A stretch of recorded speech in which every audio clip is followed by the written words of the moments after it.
Welcome back to Pros and Experts. We are in the middle of solving Kerala Technological University Question Bank and Solutions on the course Signals and Systems. Please like our channel, subscribe and support us. Let's get to the question number 25. Consider a system with impulse response h of n equal to 0.5 to the power n u of n. You have two questions. Determine the system function h of u raised to omega. Okay, let's do the first question. Determine the system function h of e raised to j omega. System function means transfer function itself. So that is very simple because what you have given is impulse response. To find transfer function, you just apply the Fourier transform. Okay, so this is a discrete signal. Impulse response is a discrete signal. So what you have to apply is discrete time Fourier transform. Okay. So applying discrete time Fourier transform DTFT to h of n, what you will get is h of e raised to j omega. So h of e raised to j omega is equal to, you know the expression to find out h of e raised to j omega, which is sigma over n equal to minus infinity to plus infinity h of n, the signal, into e raised to minus j omega n. Okay, so here sigma n equal to minus infinity to plus infinity, h of n is actually 0.5 to the power n u of n into e raised to minus j omega n. But you can see that the signal is a right-sided signal because it is multiplied by u of n. So you don't have to submit from minus infinity to plus infinity, but you need only to submit it from n equal to 0 to infinity, plus infinity. Okay. 0.5 to the power n, u of n is 1 into e raised to minus j omega n. Or I can write it as sigma n equal to 0 to plus infinity. I can club the factors 0.5 e raised to minus j omega to the power n. Now what you will do is, you will expand the summation. So for n equal to 0, you will get 1, because anything raised to 0 is 1, plus for n equal to 1, you will get 0.5 e raised to minus j omega, plus for n equal to 2, you will get 0.5 e raised to minus j omega square, plus etc. and it goes to infinitums. Okay, so like we have said, we have solved a number of problems like this. This is very obvious that this is a geometric progression, and especially it is an infinite geometric progression where you can see the sum of this progression is a by 1 minus r, where a is the first term, r is the common ratio. Okay, so we can write it as a by 1 minus r. What is a here? It is first term is 1. Okay, so 1 divided by 1 minus, what is r here? R is the common ratio, which is the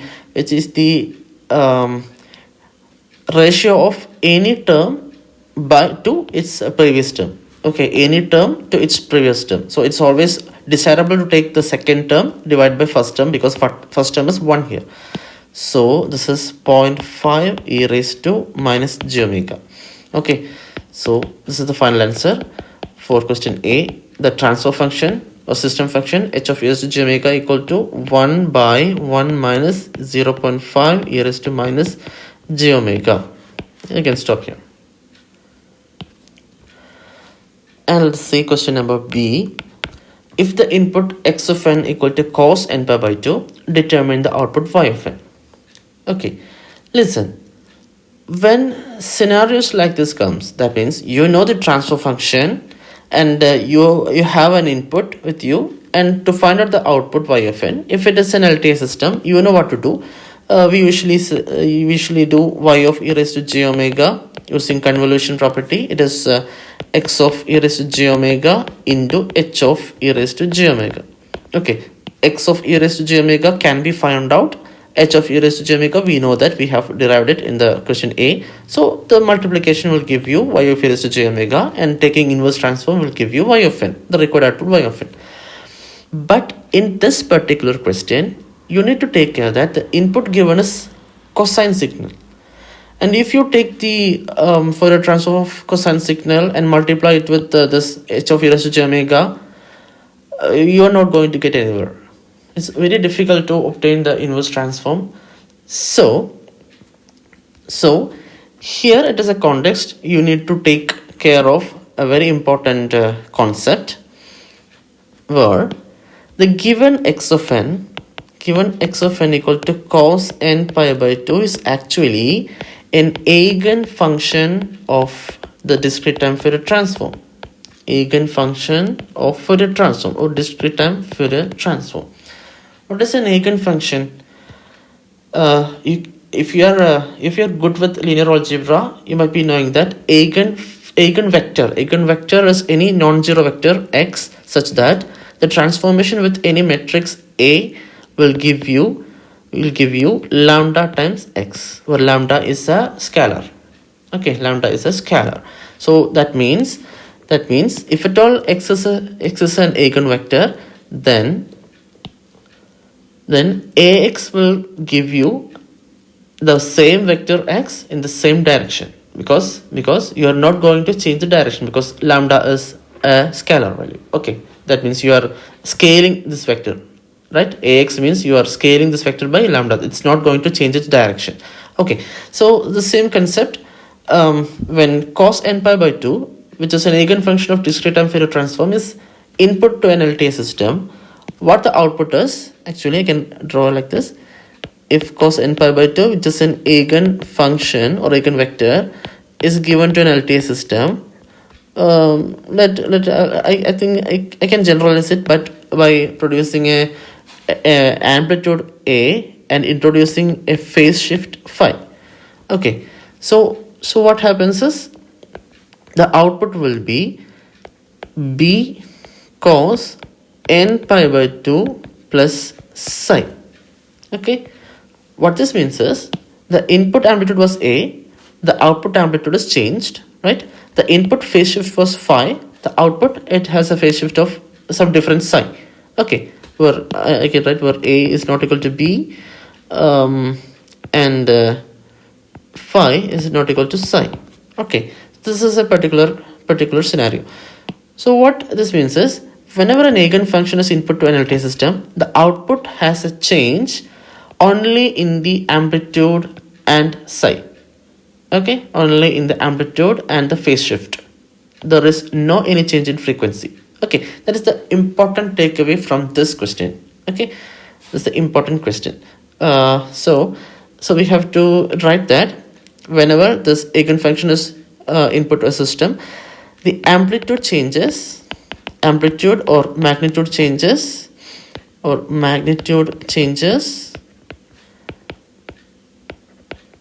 as well as phase changes. Phase shift will be different. Phase will be changed. Phase changes. The important one is there is no any change in frequency. No any change in frequency. Okay. And the output amplitude will be the product of input amplitude and the gain of this system. Right? How will you calculate the gain of the system? Gain of the system is nothing but the magnitude of the transfer function. The transfer function is already in your hand, h of e raised to j omega. So to get the gain of the system, you just need to find out the magnitude of h of e raised to j omega. So multiplying this magnitude with the input will give you the output, because output is always equal to gain into input, right? Because gain is actually output by input. Output by input always give you the gain. Okay, so let's move towards finding the magnitude. So h of e raised to j omega is 1 by 1 minus 0.5 e raised to minus j omega. So magnitude of this complex number is nothing but 1 by root of 1 square plus 0.5 square. I can write 0.5 square as 1 by 2 the whole square. So that is equal to 1 by root of 1 plus 1 by 4, which is equal to 2 by root 5. Okay, this is the magnitude change. And you can remember, I have already told you, magnitude changes as well as the phase can also change. So what is the phase difference? The change in phase will be equal to the angle of this transfer function. phase change will be equal to the angle of this transfer function. And what is the angle? Angle of h of e raised to j omega will be equal to tan inverse 0.5 divided by 1. Okay, tan inverse this value, the imaginary part coefficient divided by real part coefficient. Okay, you have studied this, I think. So this is actually there is a negative sign here, right? So minus 0.5 by 1. So that is minus tan inverse 0.5. Okay, so we have our answer. That means therefore the output y of n will be equal to, the cosine signal does not have any change, right? Within its frequency, it is not having any change. Cos n pi by 2 is preserved. There is no change in frequency. What changes is the amplitude and phase. Amplitude will be equal to gain times, this is gain. Okay, gain times the input amplitude. What is input amplitude? It is 1 into cos n pi by 2, right? So we are multiplying 2 by root 5 with 1, means we are getting 2 by root 5 itself. Okay, and the phase shift, initially the phase shift was 0. Okay, but this system introduces a phase shift which is equal to minus tan inverse 0.5. So I can write it as minus tan inverse 0.5. Okay, so this could be the output of this LTI system. The next question says, a signal x of n has discrete time Fourier transform x of e raised to j omega equal to 1 by 1 minus a e raised to minus j omega, where mod is less at 1. Determine the DTFT of another signal x of n plus 2 e raised to j pi by 2 n. Okay, so a signal x of n and its transform are given, right? You have to find the transform of another but related signal x of n, but x of n plus 2 into some exponential. Okay, let's do with the help of properties. With the help of properties of Fourier transform, properties of DTFT will help you. So they are saying that x of n is having some DTFT. Let me call this as x of e raised to j omega. Okay, now what will be the Fourier transform of x of n plus 2? What will be the Fourier transform of x of n plus 2? It will be e raised to j omega 2 into x of e raised to j omega, because it is nothing but simple time shift property of the Fourier transform. Time shift property of the Fourier transform. Okay, so shift by 2 means multiplication by exponential in the Fourier domain, frequency domain. Okay, now that is equal to, I can write it as e raised to j omega 2 into, what is x of e raised to j omega? X of e raised to j omega is actually given in the question as 1 by 1 minus a e raised to minus j omega. Okay, 1 by 1 minus a e raised to minus j omega. So this step will yield you e raised to j omega 2 into, instead of x of e raised to j omega, I can write it as 1 by 1 minus a e raised to minus j omega. It's simple. Okay. Now the question doesn't end here. It also is to find x of n plus 2 into e raised to j pi by 2n for a transform of x of n plus 2 into e raised to j pi by 2n. So up to x of n plus 2, we have the Fourier transform in our hand. And now we have to find out the Fourier transform of x of n plus 2 into e raised to j pi by 2n. What will be the Fourier transform DTFT of the signal? Which property will you use? You will use frequency shift property, right? You will use frequency shift property, because e raised to j into some factor into n into x of n. I can write it freshly somewhere else here. Okay, x of n will be having x of e raised to j omega, then e raised to j into gamma into x of n, multiplication by exponential in the time domain will shift frequency. E raised to j into omega will be shifted by gamma times. Okay, but in negative, right? Delaying. All right. So e raised to j gamma n will shift the frequency or delay by gamma. Okay. So the same concept can be applied here. So x of n plus 2 e raised to j pi by 2n. You have to shift the frequency by pi by 2 unit. So wherever you find the frequency omega, you have to shift it by pi by 2 unit. So e raised to j into 2 into, instead of omega, I'm writing at omega minus pi by 2, right, into 1 by 1 minus a e raised to minus j into, again instead of omega I write omega minus pi by 2. I think it's pretty clear. Okay, now this is only a matter of simplification.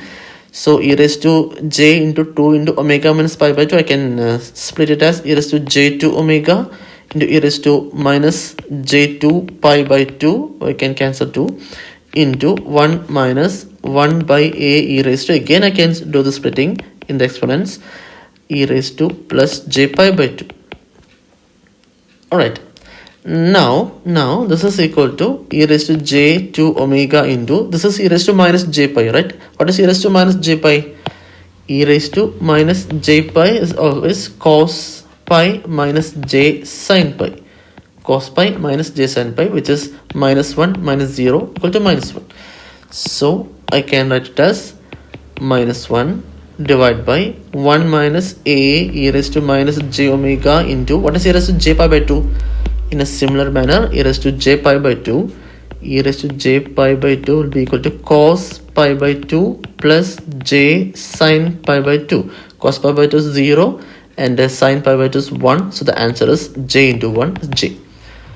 I can write it as into j. Okay, therefore the Fourier transform DTFT, it's the final answer, x of n plus 2 into e raised to j pi by 2n, which is our required Fourier transform, will be equal to minus e raised to j2 omega whole divided by 1 minus j into a e raised to minus j omega. So this is the final answer.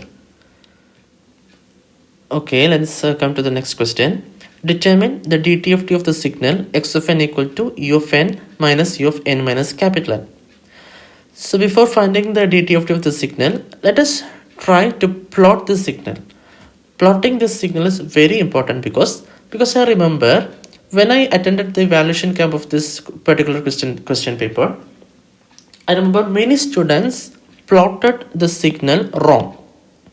The plot of u of n minus u of n minus n was wrong, and only due to that the subsequent calculations of DTFT was also went wrong. They lost the full 6 marks.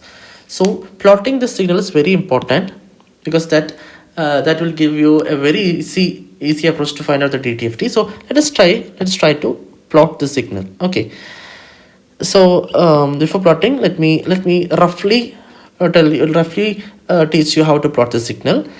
Because the signal has two terms, u of n, then u of n minus capital N. U of n minus capital N is subtracted from u of n. First, let us see how u of n is plotted. What is u of n? U of n is unit step signal which start at n equal to 0, n equal to 1, 2, 3, 4, and etc. It goes to infinity. Okay, and all samples will be 1. That is u of n. Now what is u of n minus capital N? U of n minus capital N means this u of n is shifted by n units. Suppose n is somewhere at 3. Okay, suppose my n equal to 3. So the signal starts at n equal to 3, amplitude 1. Amplitude will not be having any change because it is a time shifting operation only. So u of n minus 1 will continue from 3, 4, 5, etc. and goes to infinity with amplitude. All the samples are 1. Okay, right. Now what you will do is we find out u of n minus u of n minus 1 because that's our x of n. Okay, how will you find u of n minus u of n minus n? First sample, it is 1 minus 0 is 1. So you can draw a sample with 1 here at n equal to 0. Okay, and what happens to the next sample? This sample minus 0 is again 1, right? So 1. What happened to the next sample? This sample is at n equal to 2 is having amplitude 1 minus same amplitude 0 is 1 minus 0 is 1. So this sample is also 1. Okay, now what happens to the next sample? Next sample is at n equal to 3 having amplitude 1. Here also at n equal to 3 having amplitude 1. So 1 minus 1 is 0. So this is 0 and all other subsequent samples are going to be 0. Now my capital N equal to 3, right? Now u of n minus u of n minus n will be a rectangular, discrete rectangular pulse, but it extends only from small letter n equal to 0 to n minus 1. Remember, our n equal to 3, but it ends at n equal to 2. There won't be any samples at n equal to 3 or capital N. Okay, so the last sample is at capital N minus 1. So many students drew u of n minus n as this thing from 0, 1, 2, etc. up to n. But up to n is wrong. At n there is no any sample, because this sample will be subtracted from this sample and the answer will be 0 here. So 0 to n minus 1 you will get a rectangular pulse. That is the correct answer. So many students drew this wrong and they ended up in a wrong answer also in calculating DTFT. Okay, so this is how you get u of n minus n. I will draw this x of n in a more neat manner. Okay, so this is x of n equal to u of n minus n, and as you can see, the first sample is at n equal to 0 and the last sample is at n equal to capital N minus 1. Okay, now we can easily find out the DTFT of the signal. We can start from the basics. The DTFT x of e raised to j omega is given by sigma n equal to minus infinity to plus infinity x of n into e raised to minus j omega n. Okay, but you know x of n is not stretching from minus infinity to plus infinity over the time axis, but it is only having values from n equal to 0 to n equal to capital N minus 1. So I can replace this minus infinity to plus infinity by n equal to 0 to capital N minus 1. Okay, so this is very simple now, because sigma n equal to 0 to n minus 1. What is x of n? All the samples are 1. Okay, all the samples are having same amplitude 1. So 1 into e raised to minus j omega n.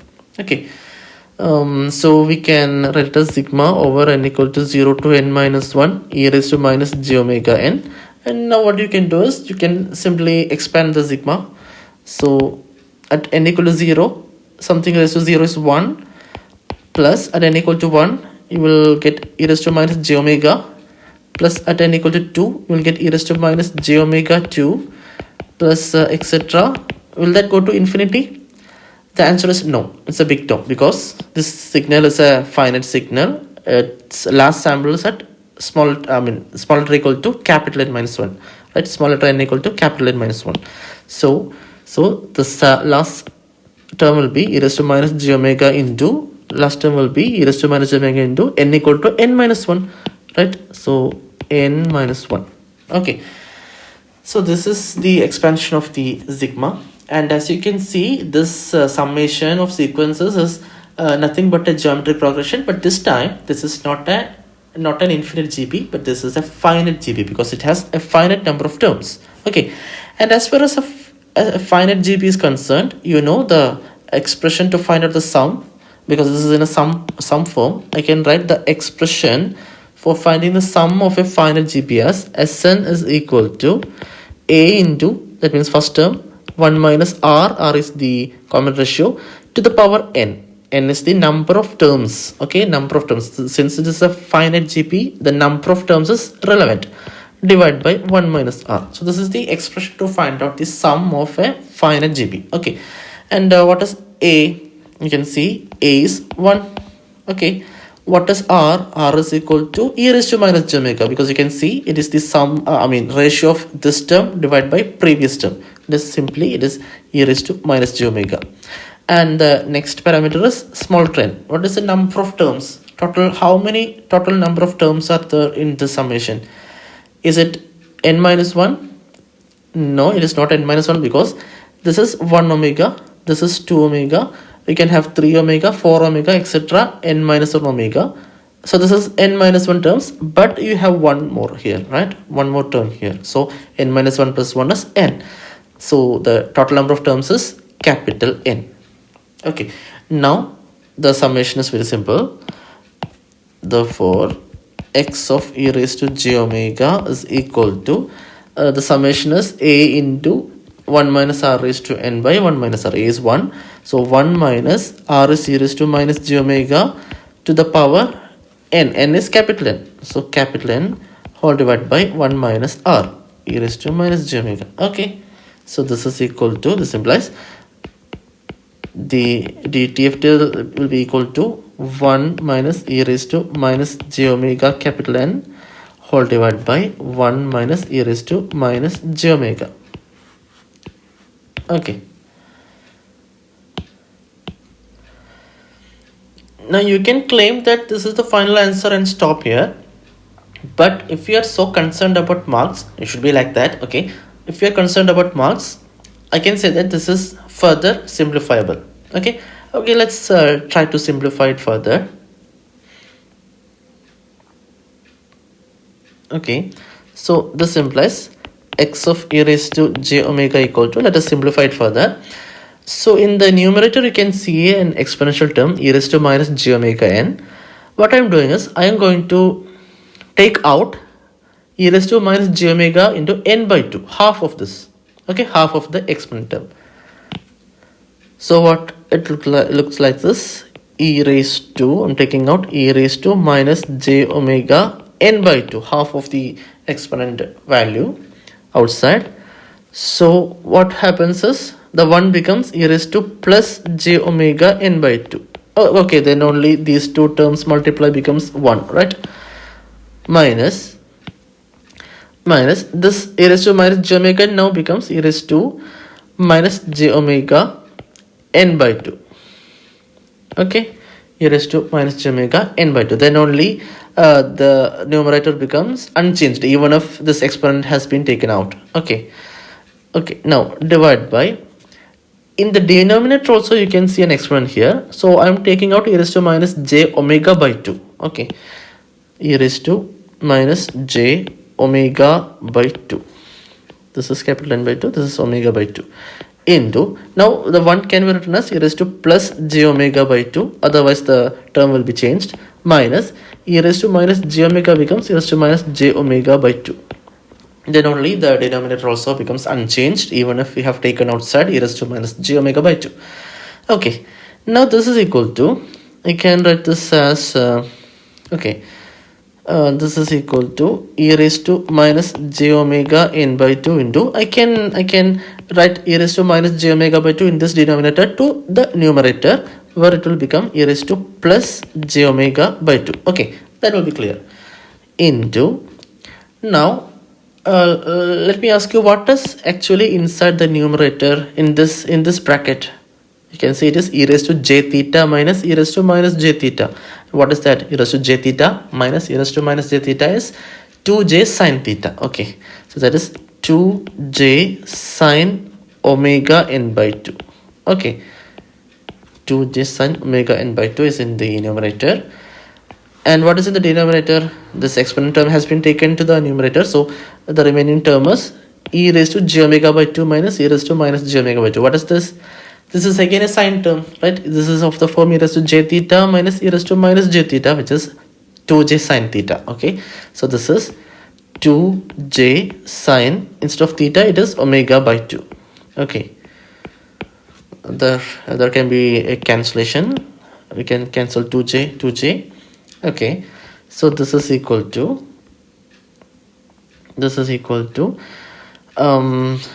I can take out from these two exponent terms, I can take out e raised to j omega by 2 in common. Okay, because e raised to m into e raised to n is e raised to m plus n. So from that m plus n, I'm taking j omega by 2 as a common term. So this is e raised to j omega by 2 in common. So what happens is 1 minus n will be remaining. Okay, into sine omega n by 2 divided by sine omega by 2. So this is the final answer. I can write it fairly. E raised to x of e raised to j omega, which is the DTFT of the signal, is equal to e raised to j omega by 2 into 1 minus n into sine omega n by 2 divided by sine omega by 2. So this is the simplified version of the final answer. And the next question is, write down the properties of ROC for Z transform. So what is ROC? ROC is the region in the Z plane, region in the complex plane or Z plane, wherever the Z transform of a particular signal exists, where Z transform exists. So whatever region you have in a Z plane where the Z transform exists, that is called the ROC of that Z transform. And now Z transform ROC has several properties. ROC has some properties. Let's check the main properties. The first property is ROC cannot contain any pole. ROC cannot contain any poles. Okay, so inside an ROC you cannot pick out any poles, because what is the reason? You can rely upon the definition of ROC, because ROC says that it is a region where Z transform exists. Okay, it is a region where ROC exists. And what is a pole? A pole is a point in which the Z transform cannot exist, right? A pole is a point where the Z transform cannot exist. For example, I can take x of z is equal to z by z minus 2. So tell me a point in Z plane where this Z transform cannot exist. Simply it is z equal to 2, which is nothing but the pole. Okay, so this z equal to 2, this Z transform will not be existing at z equal to 2. That means ROC cannot contain any pole. Okay, so ROC cannot contain any pole. So actually ROC will be bounded by poles. This can also be stated like ROC is bounded by poles, but cannot contain pole, but bounded by poles. Okay, so if we are taking this example, the ROC will be this. If this is a right-sided signal, we have to specify whether the signal is right-sided or left-sided. Then only we can be sure about the ROC. So assuming it is right-sided, then its ROC will be I can draw the pole zero plot. This is 2. Okay, so we can always find out a circle with radius as the pole 2. So ROC is actually this region, this shaded region. Since it is a right-sided signal, we are coming to that point. This is the ROC. Clearly ROC will not contain this pole. Okay, ROC is only bounded by this pole. Okay, so that was the first point.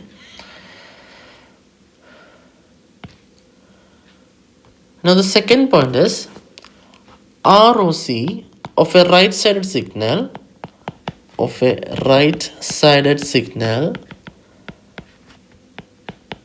is, its shape is actually outwards the rightmost pole. If at all we are having more than one pole. Okay, so let us take an example. Let x of n is equal to u of n. Okay, u of n plus 2 raised to n u of n. Okay, 2 raised to n u of n. So both these signals are right-sided signals. Okay, both these signals are right-sided signals. So its ROC, according to this property, its ROC will be outwards the outermost or rightmost pole. What are the poles of this transfer function, Z transform. Its Z transform is x of z equal to, using standard results, this is z by z minus 1 plus z by z minus 2. Okay, so the poles are at, one pole is at z equal to 1 and another pole is at z equal to 2. Okay, so we have minus 1 here, minus 2 here. What we do is we locate the rightmost pole, which is the rightmost pole 2. Okay, 2 is the rightmost pole, right? So we draw a circle with the 2 as radius. Okay, now what is the ROC? Since this is a right-sided signal, ROC is outwards the rightmost pole. So locate the rightmost pole, and the entire z region or z plane, which is outwards to this rightmost pole, will be the ROC of a right-sided signal. So if you have any right-sided signal in your hand, then locate the rightmost pole, and outward regions to that rightmost pole will give you the ROC of this right-sided signal. So that is the property number 2 saying. And now the third property says that ROC of a left-sided signal, now this is very simple, ROC of a left-sided signal will be inwards to the leftmost pole. Inwards to the leftmost pole. You can imagine this. Suppose you have to, we have a signal x of n equal to minus u of minus n minus 1 plus, minus 2 raised to n u of minus n minus 1. Clearly these two signals, both these terms are left-sided, so the entire signal is also left-sided, and we have the transform, which is z by z minus 1 plus z by z minus 2. Okay, now the ROC we can plot. First we can plot the pole 0 diagram. So this again, it has two poles at z equal to 1 and at z equal to 2. Okay, z equal to 2. So we have minus 1 here and minus 2 here. Okay, now this signal is left-sided. Both these signals are left-sided, so the entire x of n is left-sided. So the ROC will be going to be, according to this property, ROC of a left-sided signal is inward to the leftmost pole. Okay, we have to find out the leftmost pole here. Which is the leftmost pole? It is 1, right? 1 is the leftmost pole. So you just locate a circle.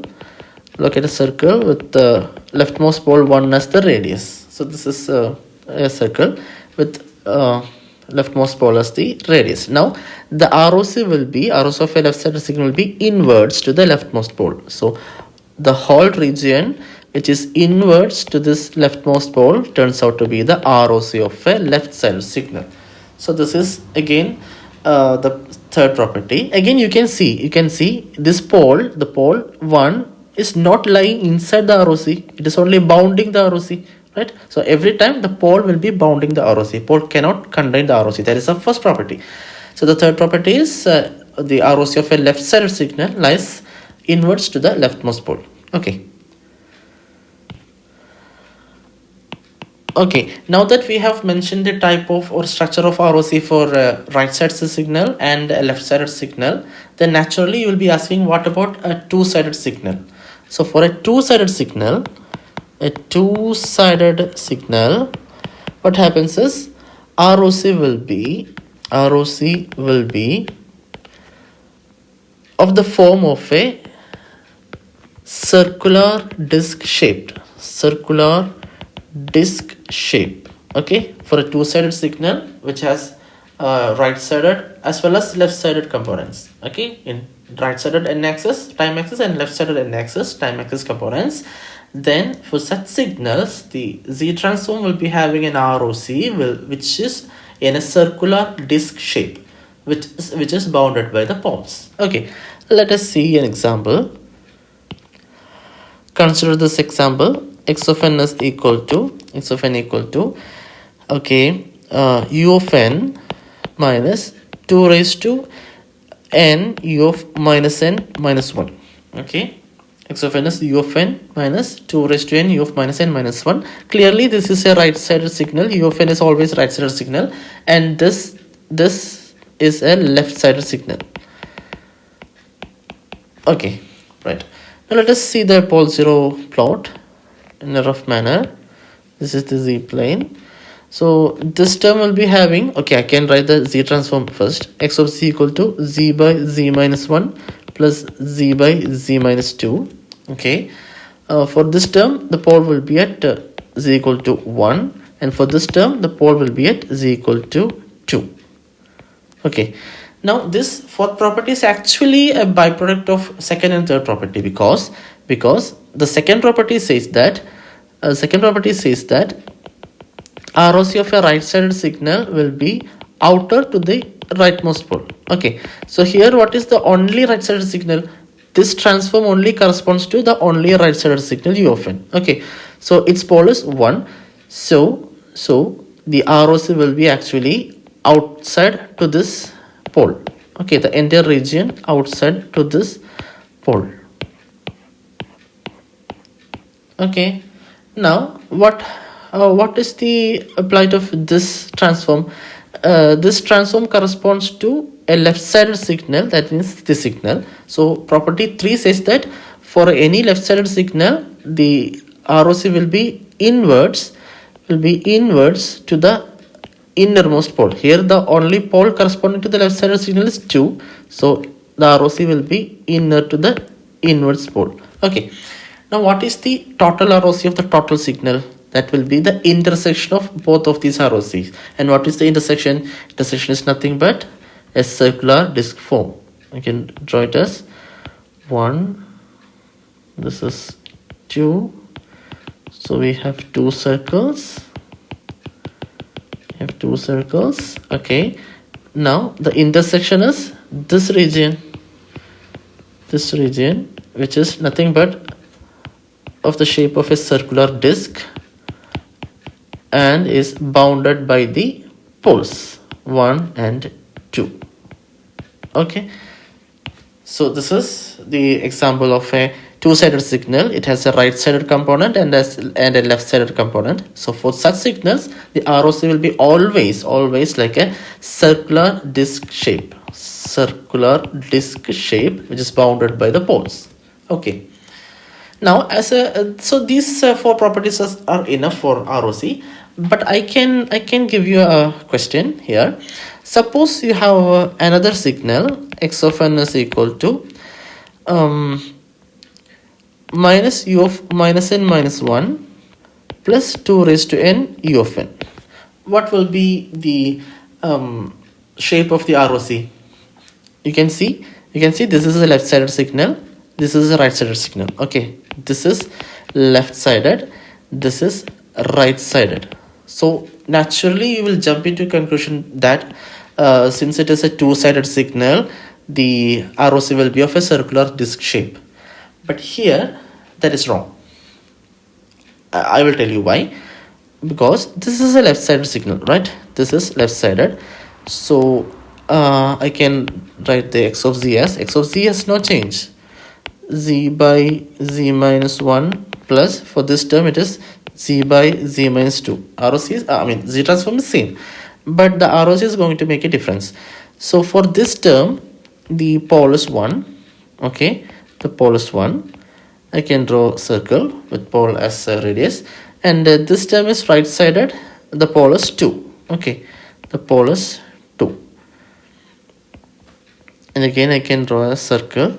Okay, so this pole corresponds to right-sided signal and this pole corresponds to left-sided signal. Okay, so what will be the ROC? So for any left-sided signal, right, this is a left-sided signal, this is a left-sided signal, so its corresponding pole is here, so the ROC will be inverse to that pole. Okay, now this is a right-sided signal. Its transform is z by z minus 2. Its pole is at 2.